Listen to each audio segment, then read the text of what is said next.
दुनिया अंधेरों में डूबी हुई थी। सच तन्हा था और बातिल तख्त पर बैठा था।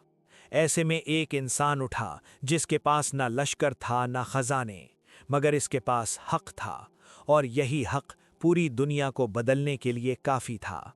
ये मोहम्मद सल्लल्लाहु अलैहि वसल्लम थे। बिस्मिल्लाहिर्रहमानिर्रहीम। आप सल्लल्लाहु अलैहि वसल्लम का सबसे बड़ा काम कोई तख्त हासिल करना नहीं था, ना ही दौलत जमा करना, बल्कि हक और हकीकत की तरफ दावत देना था। वो हक जो दिलों को आज़ाद करता है, और वो हकीकत जो इंसान को इंसान बनाती है। मक्का में आप सल्लल्लाहु अलैहि वसल्लम के साथ इब्तदा में चंद ही लोग थे, कमज़ोर, बेवसाइल, मगर ईमान से भरपूर। जबकि सामने कुरैश के वो सरदार थे जिनके पास ताकत, दौलत, हथियार और जुल्म का पूरा निज़ाम मौजूद था। लेकिन रसूल अकरम सल्लल्लाहु अलैहि वसल्लम ने इस फ़र्क को कभी अपने दिल में जगह नहीं बनने दी।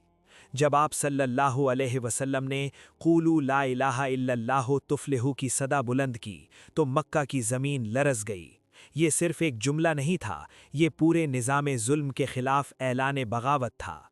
कुरैश ने तमस्खुर उड़ाया, पत्थर मारे, गालियां दी, राहों में कांटे बिछाए, मगर आप सल्लल्लाहु अलैहि वसल्लम की ज़ुबान से हक़ का ऐलान रुका नहीं।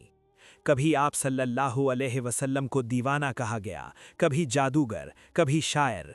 ताइफ की गलियों में आप सल्लल्लाहु अलैहि वसल्लम को लहूलुहान किया गया, मगर आप सल्लल्लाहु अलैहि वसल्लम ने बद्दुआ के बजाय दुआ दी। ए अल्लाह, इनको हिदायत दे, ये जानते नहीं।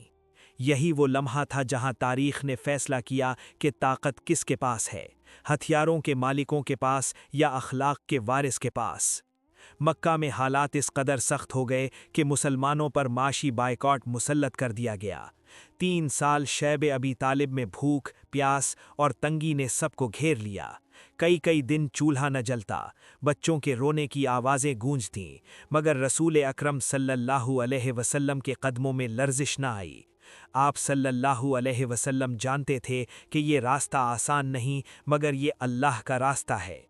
फिर हिजरत का मरहला आया। मक्का से मदीना तक का सफ़र सिर्फ ज़मीन का सफ़र नहीं था, ये अंधेरे से रोशनी की तरफ सफ़र था। मदीना में इस्लामी हुकूमत कायम हुई, मगर आजमाइशें ख़त्म नहीं हुईं, बल्कि नई शक्ल में सामने आईं।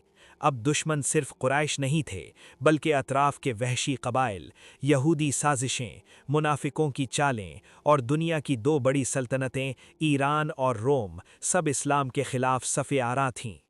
ऐसे में भी रसूल अकरम सल्लल्लाहु अलैहि वसल्लम ने तलवार से पहले दावत को तरजीह दी। बादशाहों को खतूत लिखे, दलील से बात की, अखलाक से दिल जीते। जहाँ जंग नागुज़ीर हुई वहाँ भी जुल्म नहीं किया। कैदियों के साथ हुस्ने सुलूक, दुश्मनों को मुआफ़ करना और फ़तह के बावजूद सर झुकाकर दाखिल होना, ये सब वो अखलाक थे जिन्होंने दुनिया को हैरान कर दिया। मदीना में कभी ऐसे दिन भी आए कि पूरा शहर फाके पर था। 2-2, 3-3 दिन घरों में आग न जलती, मगर रसूल अकरम सल्लल्लाहु अलैहि वसल्लम के चेहरे पर शिकवा ना आया। कुछ लोग घबरा जाते, कुछ ऐतराज़ करते, कुछ नरमी की तजावीज़ देते कि दुश्मनों से समझौता कर लो, मगर आप सल्लल्लाहु अलैहि वसल्लम ने कभी हक़ पर सौदाबाजी नहीं की। क्योंकि आप सल्लल्लाहु अलैहि वसल्लम जानते थे कि अगर सच झुक जाए तो बातिल हमेशा खड़ा रहता है। रसूल अकरम सल्लल्लाहु अलैहि वसल्लम का फरमान था, बुइस्तु लिउतम्मिमा मकारिमल अखलाक, मुझे अखलाक की तकमील के लिए भेजा गया है। ये कोई नारा नहीं था, ये आप सल्लल्लाहु अलैहि वसल्लम की ज़िंदगी का अमली खुलासा था। अल्लाह ताला ने खुद गवाही दी, व इन्नका लअला खुलुक़िन अज़ीम, आप सल्लल्लाहु अलैहि वसल्लम अज़ीम अखलाक पर फाइज़ हैं। ये अखलाक अचानक नहीं आए थे, बेसत से पहले ही आपको संवारा जा रहा था। जवानी में तिजारत की, मगर कमाई को अपने लिए जमा न किया, बल्कि गरीबों, यतीमों और मिस्कीनों में बांट दिया। लोग आप सल्लल्लाहु अलैहि वसल्लम को सादिक और अमीन कहते थे, क्योंकि आपकी ज़ुबान और दिल में कभी फ़र्क नहीं था। जब वही नाजिल हुई तो अल्लाह ताला ने वही जिम्मेदारी दी जो सिर्फ आला तरीन किरदार वाला इंसान ही उठा सकता है, क्योंकि अल्लाह का उसूल है कि वो अजीम मिशन हमेशा अजीम किरदार वालों को देता है। आखिरकार वही इस्लाम जो मक्का में तन्हा था, दुनिया की सबसे बड़ी ताकत बन गया। وہی چراغ جو ایک شخص کے ہاتھ میں تھا قافلوں، قوموں اور سلطنتوں کو روشنی دینے لگا۔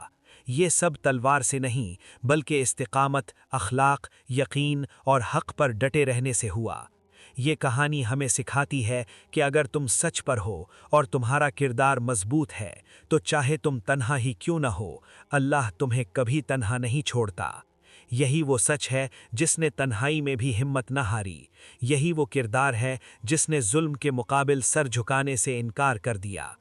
رسول اکرم صلی اللہ علیہ وسلم نے ہمیں سکھایا کہ حق پر ڈٹ جانا ہی اصل کامیابی ہے، چاہے راستہ کتنا ہی کٹھن کیوں نہ ہو۔ اگر ایک تنہا انسان سچے اخلاق اور پختہ یقین کے ساتھ پوری دنیا کا رخ بدل سکتا ہے تو پھر تم اور ہم کیوں نہیں؟